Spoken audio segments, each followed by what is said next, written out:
भारतीय वायुसेना की शान रहा MiG-21 आज इतिहास बनने जा रहा है। Air chief marshal AP Singh विमान की अंतिम उड़ान में सवार होंगे और इस अवसर पर रक्षा मंत्री राजनाथ सिंह, CDS जनरल अनिल चौहान समेत कई गणमान्य व्यक्ति उपस्थित रहेंगे।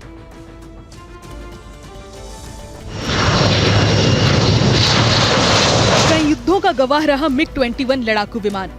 आज इसके पराक्रमी सेवा का अंतिम दिन है। MiG-21 का गौरवशाली इतिहास रहा है। भारतीय वायुसेना में इसकी कहानी अगस्त 1962 में शुरू हुई। पाकिस्तानी वायुसेना के स्टार फाइटर बेड़े का मुकाबला करने के लिए भारतीय वायुसेना को सुपरसोनिक लड़ाकू विमान की जरूरत महसूस हुई, क्योंकि अमेरिका पहले ही पाकिस्तान को सबसे नए विमानों में से एक F-104 स्टार फाइटर की आपूर्ति कर चुका था और भारत के राजनीतिक और सैन्य नेतृत्व में इसे लेकर काफी चिंता थी। भारत के पास फ्रेंच और अमेरिकी जेट खरीदने के विकल्प थे, लेकिन भारत ने सोवियत संघ में बने MiG-21 को चुना। अपनी तेज रफ्तार और हल्के वजन से MiG-21 हर युद्ध में भारत के लिए बहुत उपयोगी साबित हुआ। हालांकि 1965 के युद्ध में MiG-21 का सीमित योगदान रहा, लेकिन 1971 की लड़ाई में MiG-21 ने बड़ी भूमिका निभाई। करगिल युद्ध में भी MiG-21 का कमाल दिखा। करगिल में सेना को MiG-21 ने एयर डिफेंस दिया। MiG-21 ने पाकिस्तानी अटलांटिक जेट को मार गिराया। बालाकोट एयर स्ट्राइक में भी MiG-21 ने जाबाजी दिखाई। 2019 में MiG-21 ने पाकिस्तान के F-16 को मार गिराया। आपको बता दें कि MiG-21 को पहली बार 1963 में इंडक्शन मिला। ये भारत का पहला सुपरसोनिक फाइटर जेट था। 1963 में ही भारत के 7 फाइटर पायलट ताशकंद में ट्रेनिंग लेकर लौटे और चंडीगढ़ में नंबर 28 स्क्वाड्रन नाम से पहला बेस बना।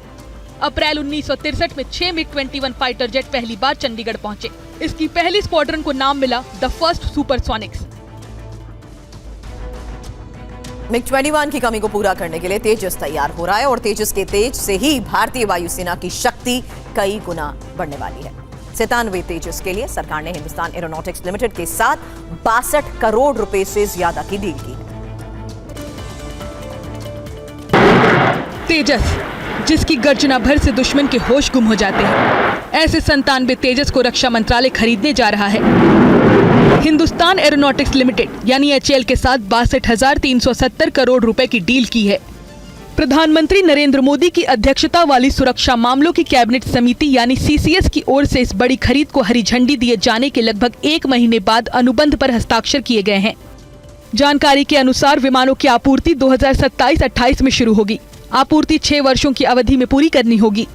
रक्षा मंत्री राजनाथ सिंह ने कहा है कि तेजस की आपूर्ति से भारतीय वायुसेना की क्षमता बढ़ेगी, देश की रक्षा तैयारियों को मजबूती मिलेगी। ये अनुबंध स्वदेशी रूप से विकसित विमान तेजस में सरकार और सशस्त्र बलों के विश्वास को दर्शाता है। 97 तेजस हल्के लड़ाकू विमान MK-1A सेल्फ डिफेंस सिस्टम से लैस होंगे। जेट में 64% से ज्यादा स्वदेशी सामग्री का इस्तेमाल किया जाएगा। सिंगल इंजन वाला MK-1A भारतीय वायुसेना के MiG-21 लड़ाकू विमानों की जगह लेगा। तेजस विमान MiG-21 की कमी को न सिर्फ पूरा करेगा, बल्कि युद्ध में गेम चेंजर साबित होगा।